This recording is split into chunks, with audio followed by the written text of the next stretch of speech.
नमस्कार, स्वागत है सभी बहनों का हमारी आज की सच्ची खबरों में। तो देखिए बहनों, 20 जनवरी का निकला हुआ आदेश है, 20 जनवरी 2025 का, समस्त जिला अधिकारी उत्तर प्रदेश। तो मैं आपको इस आदेश को भी दिखाऊंगी। इससे पहले और भी आदेश हैं जो हमारी बहनों पर सबसे बड़ी समस्या आ रही है, उसको हम दिखा देते हैं। ये भी आपका देखिए 21 जनवरी 2025 का निकला हुआ आर्टिकल है। अब इसमें बहनों ने ऐसा क्या निकलवाया है जिसको हम आपको दिखाना बहुत ज़रूरी समझ रहे हैं। तो देखिए, भारत के ग्रामीण और शहरी समाज में ज़मीनी स्तर पर बदलाव लाने में खास भूमिका निभाने वाली आंगनवाड़ी कार्यकर्तियों का मुख्य काम बच्चों और गर्भवती महिलाओं के पोषण, शिक्षा और स्वास्थ्य को बेहतर बनाना है। यशोदा माँ का दर्जे से नवाजी गई इन महिलाओं की अपनी समस्याएं हैं। मुख्य कार्य के अलावा तमाम जिम्मेदारियां दी जाती हैं, लेकिन अवकाश कहीं दर्ज नहीं है। बोली, क्या हमारे लिए छुट्टी का कोई प्रावधान नहीं है? प्रावधान नहीं हो सकता? हमको एक दिन आराम और परिवार संग समय बिताने का क्या कोई हक नहीं है?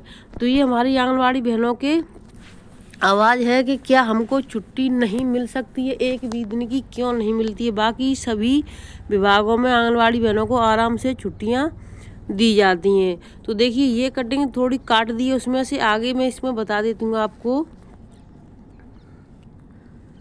देश भर की आंगनवाड़ी कार्यकर्ती अपने कम आय और खराब कार्य परिस्थितियों को लेकर वर्षों से आवाज़ उठा रही हैं, लेकिन समस्याओं का निपटारा तो दूर, कोई सुनवाई तक नहीं हुई।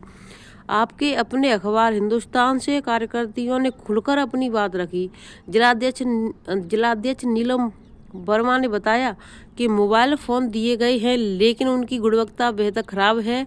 डाटा एंट्री आदि के लिए ज़रूरी इंटरनेट रिचार्ज का खर्च भी खुद उठाना पड़ता है। बच्चों को क ख ग सिखाने से लेकर उनके अन्नप्राशन तक की जिम्मेदारी निभाने वाली कार्यकर्ती यशोदा माँ के रूप में जानी जरूर जाती हैं, लेकिन उनकी स्थिति बेहद दयनीय है। काम तो तमाम कराए जाते हैं, पर अवकाश पर कोई बात नहीं करता। बोली, हमारे आंगन की थी, मिले खुशहाली का थोड़ा हिस्सा। आंगनवाड़ी कार्यकर्तियों का कहना है कि वर्तमान में जो मानदेय दिया जाता है वह उनके काम और जिम्मेदारियों के अनुपात में बेहद कम है। उनकी मेहनत और योगदान के लिए यह राशि केवल औपचारिक प्रतीत होती है। सबसे बड़ी चुनौती यह है कि उन्हें स्थायी कर्मचारी के रूप में मान्यता नहीं दी गई है। वे न तो सामाजिक सुरक्षा सुविधाओं का लाभ उठा सकती हैं और न स्वास्थ्य बीमा और पेंशन जैसी आवश्यकताओं का सेवाओं का। स्थायी कर्मचारी का दर्जा मिलना उनकी आर्थिक स्थिति को बेहतर बनाएगा। एक अन्य बड़ी समस्या पोषाहार वितरण से जुड़ी है। पोषाहार वितरण की प्रक्रिया में अक्सर अनियमितताओं और शिकायतों का सामना करना पड़ता है। पोषाहार की जगह सीधे लाभार्थी के खाते में धनराशि भेजी जानी चाहिए।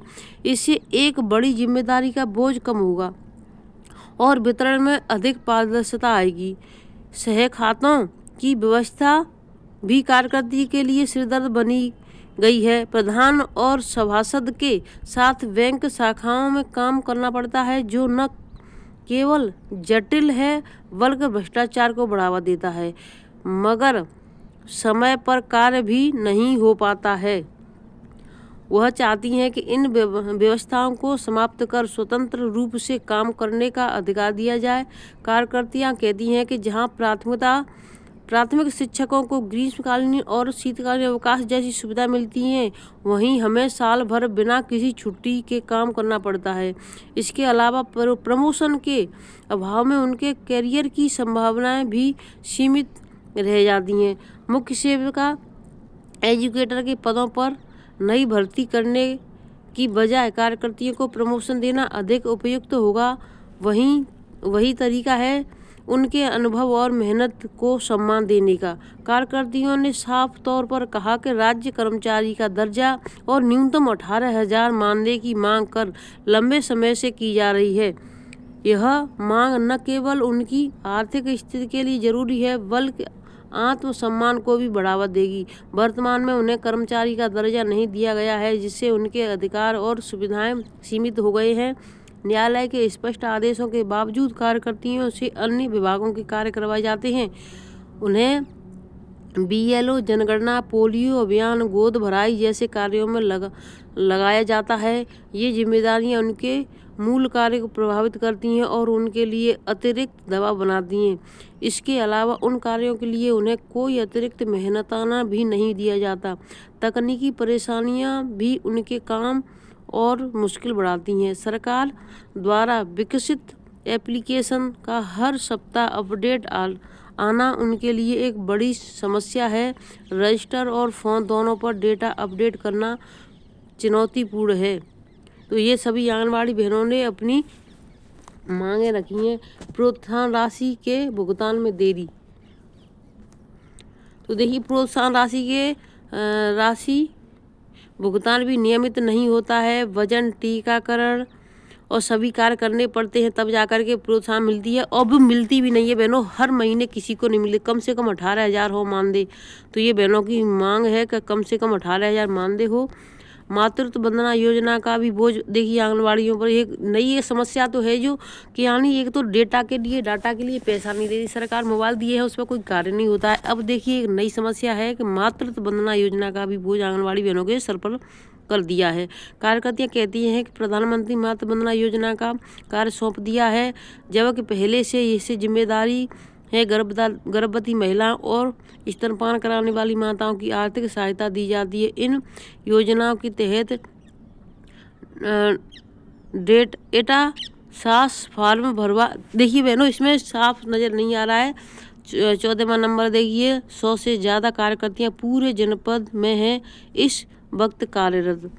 17 नंबर पर 1700 से ज़्यादा का आंगनबाड़ी केंद्र हैं पूरे जिले में इस वक्त संचालित। यानी 1400 से ज़्यादा कार्यकर्तियाँ तो पूरे जनपद में हैं इस वक्त, और 1700 से ज़्यादा इनानी ये होनी चाहिए वहाँ पर। 6,000 मानदेय इस समय दिया जाता है कार्यकर्तियों को। समस्या पर सीधे होगा समाधान। आंगनबाड़ी कार्यकर्तियों को मोबाइल फ़ोन संचालन में समस्याओं का सामना करना पड़ रहा है। जानकारी है कि इस विषय पर शासन को अवगत करा दिया गया है। मोबाइल रिचार्ज का भी पैसा संज्ञान में है। इसके अतिरिक्त यदि किसी कार्यकर्ती को स्थानीय स्तर पर समस्या है, हमें अवगत करा सकती हैं। दिलीप पांडे। यानी अगर किसी और को समस्या है तो उन्हें अवगत करा दें। अब देखिए इसमें जो बहनों ने मांगे रखी बोली कार्यकर्तियों ने क्या क्या बोला, इसको देख लेते हैं। दिए गए मोबाइल फ़ोन घटिया हैं, रिचार्ज का खुद भी खर्च उठाना पड़ता है, यह ठीक नहीं है। नीलम वर्मा। स्थानीय कर्मचारी का दर्जा मिले, आर्थिक सुरक्षा बढ़े और अधिकारों का सम्मान होगा। विमला देवी। पोषाहार की जगह सीधे लाभार्थी के खाते में धनराशि भेजी जाए, वितरण में गड़बड़ी रुकेगी। ये देखिए शोभा श्रीवास्तव। सहखातों को समाप्त किया जाए, स्वतंत्र रूप से काम की अनुमति दी जाए, काम आसान होगा। ममता सिंह। पूरे साल काम करते हैं, हम भी अवकाश की सुविधा दी जानी चाहिए, छुट्टियां मिलने के स्वस्थ रहेंगे। सीमा राजपूत। मुख्य सेविका एजुकेटर के पदों पर नई भर्तियों के बजाय उन्हें प्रमोशन दिया जाए। आरती द्विवेदी। राज्य कर्मचारी दर्जा मिलने के आर्थिक स्थिति और सामाजिक सम्मान में सुरक्षा होगा। मालती देवी है। अतिरिक्त कार्यों के लिए न तो अतिरिक्त मेहनताना दिया जाता है और न ही उनका मेहनत को मान्यता मिलती है। राजकुमारी है। और आगे देखिए इन्होंने जसोदा माँ की भूमिका निभाते हैं, लेकिन वह सम्मान वेतन और सुविधाएं नहीं मिलती जो होनी चाहिए। रनिया बाई। सरकारी एप्लीकेशन का हर सप्ताह अपडेट एक बड़ी समस्या है, इससे अनावश्यक तनाव बढ़ता रहता है। गीता देवी। प्रोत्साहन राशि को सीधे मानदेय में जोड़ा जाए, इससे उन्हें आर्थिक स्थिति मिलेगी, गड़बड़ी नहीं होगी। श्यामवती। ये बिल्कुल सही बात है। समस्याओं का समाधान प्राथमिकता से होना चाहिए, अन्य विभागीय कार्यों से राहत दी जानी चाहिए। राजरानी इन्होंने रखा है। तो बहनों आपने जो बातें रखी हैं बिल्कुल एकदम सही और सत्य रखी हैं। मैं आपको ले चलती हूँ आदेश की तरफ।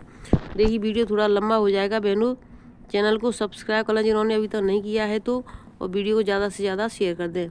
तो देखिए प्रेषक नीला जौहर। प्रमुख सचिव उत्तर प्रदेश, सेवा में समस्त जिलाधिकारी उत्तर प्रदेश, निदेशक महिला कल्याण उत्तर प्रदेश। दिनांक 20 जनवरी। इसका विषय है बेटी बचाओ बेटी पढ़ाओ BBBP योजना के 10 वर्ष पूर्ण होने के उपलक्ष्य में दिनांक 22 जनवरी 2025 को आयोजित कार्यक्रम में सम्मिलित होने पर निर्देशों का अनुपालन करने के संबंध में, यानी आज 22 जनवरी है तो आज ये क्या होगा इसमें देख लेते हैं। कृपया उपयुक्त विषय के संबंध में अवगत कराना है कि बेटी बचाओ बेटी पढ़ाओ पहल की 10वीं वर्षगांठ के उपलक्ष्य में महिला और बाल विकास मंत्रालय भारत सरकार दिनांक 22 जनवरी 2025 को उपरांत 1:30 बजे से विज्ञान भवन नई दिल्ली में इस अवसर पर कार्यक्रम का आयोजन कर रहा है, जिसमें दृष्टिगत उक्त कार्यक्रम में प्रदेश के सभी जनपदों से समस्त विभागों से अधिकारियों कर्मचारियों को उक्त कार्यक्रम में वर्चुअल माध्यम से सम्मिलित किए जाने का निर्णय लिया गया है। नंबर 2 है बेटी बचाओ बेटी पढ़ाओ पहल 10वीं वर्षगांठ अवसर पर दिनांक 22 जनवरी 2025 को उपरांत 1:30 बजे से नई दिल्ली में महिला और बाल विकास मंत्रालय भारत सरकार द्वारा आयोजित किए गए कार्यक्रम हेतु निम्न निर्देशों का अनुपालन। तो देखिए इसमें वही है 1:30 बजे से, और इसमें आगे इसमें क्या लिखा है इसको दिखा देती मैं आपको। राज्य जिला और ब्लॉक स्तर से सभी अधिकारी जैसे डीपीओ सीडीपीओ सुपरवाइजर आंगनबाड़ी कार्यकर्ता हेल्पर ओएससी एचयूडब्ल्यू शक्ति सदन सखी निवास सीसीआई डी CWD और जेजेपी आदि के अधिकार कर्मचारी से अनुरोध है कि वे अपने मोबाइल फोन कार्यालय में डेस्कटॉप लैपटॉप या टैबलेट के माध्यम से इस कार्यक्रम में शामिल हों। यह भी सुनिश्चित करें कि सभी सरकारी अस्पताल PSC NM और आशा कार्यकर्ता भी इस कार्यक्रम में भाग लें। इसके लिए राज्य और स्वास्थ्य विभाग में के साथ समन्वय करने की सलाह दी जाती है। नंबर 3 है समूह भागीदारी के लिए कार्यालय सम्मेलन कक्ष ऑडिटोरियम में व्यवस्था की जा सकती है ताकि अधिक लोगों को शामिल किया जा सके। नंबर 4 है राज्यों से अनुरोध है कि वे ग्रामीण विकास कृषि कौशल विकास शिक्षा संस्कृति युवा और खेल आदि जैसे विभागों को निर्देश दें कि वे अपने अधिकारियों कर्मचारियों क्षेत्रीय कार्यकर्ताओं स्वयं सेवकों जैसे कि महिला स्वयं सहायता समूह। तो देखिए बहनों इसमें मैं ज़्यादा कुछ नहीं बोलूँगी, ये वेबसाइट है इसकी लिंक है, इस लिंक को हम चैनल के डिस्क्रिप्शन में डाल देंगे। तो आज सभी बहनें 1:30 बजे से इसमें जुड़ जाएं और क्या क्या जो होता है उसको देख लें अपने मोबाइल फ़ोन पर।